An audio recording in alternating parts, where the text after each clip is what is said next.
नमस्कार शेतकरी मित्रांनो, मी ऋषिकेश शिरकर. स्वागत आहे तुमचं कृषी विथ ऋषी या यूट्यूब चॅनलमध्ये. शेतकरी मित्रांनो, सध्या जो काय आहे तर मी शेताच्या बांधावरती बसलेलो आहे, सावलीला बसलेलो आहे. कारण जी काय उन्हाची तीव्रता आहे तर ती खूप झपाट्याने वाढायला लागलेलं आहे. ऊन जे काय आहे तर ते खूप पडत आहे.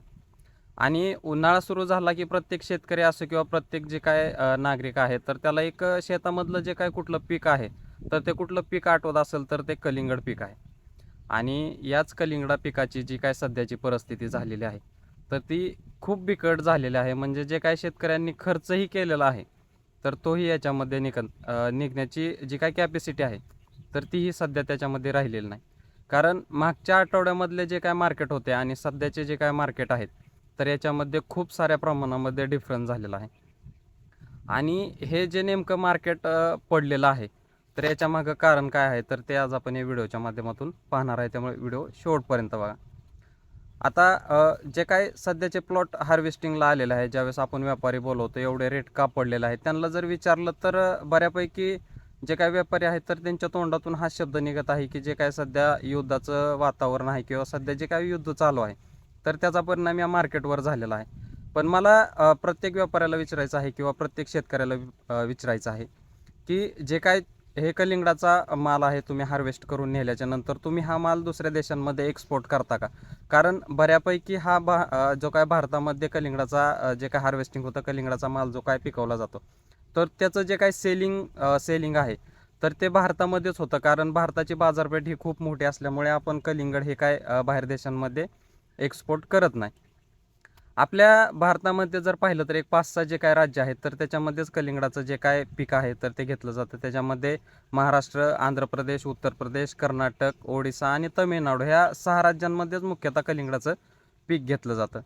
मग याच्यावरती हे पीक घेतल्याच्या नंतर असे काय सगळेच जे काय कंट्री आहेत किंवा सगळे जे काय स्टेट आहेत, राज्य आहेत त्याच्यामध्ये कलिंगडाचं पीक येत नाही. याच 5-6 राज्यांमधून पूर्ण भारतामध्ये ऑल ओव्हर भारतामध्ये कलिंगडाचं जे काय एक्सपोर्ट असेल तर ते त्याच्यामध्ये झालेलं पाहायला मिळतं.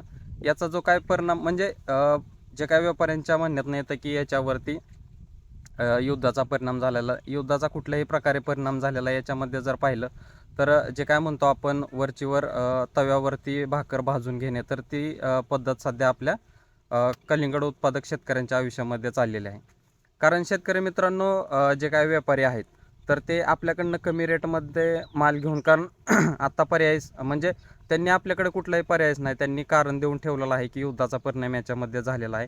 आपल्याकडनं कमी रेटमध्ये माल घ्यायचा आणि जे काय दुसरे राज्य आहेत तर त्या राज्यांमध्ये माल पाठवून त्या ठिकाणी चांगला त्याच्यामध्ये नफा कमवायचा.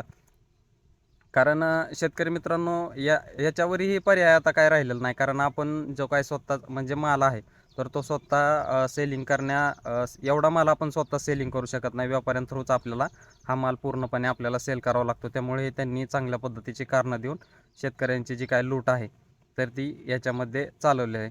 शेतकरी मित्रांनो, याच्यामध्ये जे काय कलिंगडाचे रेट पडण्यामागं जे काही कारण आहे तर ते युद्धाचं कुठल्याही प्रकारामध्ये कारण नाही.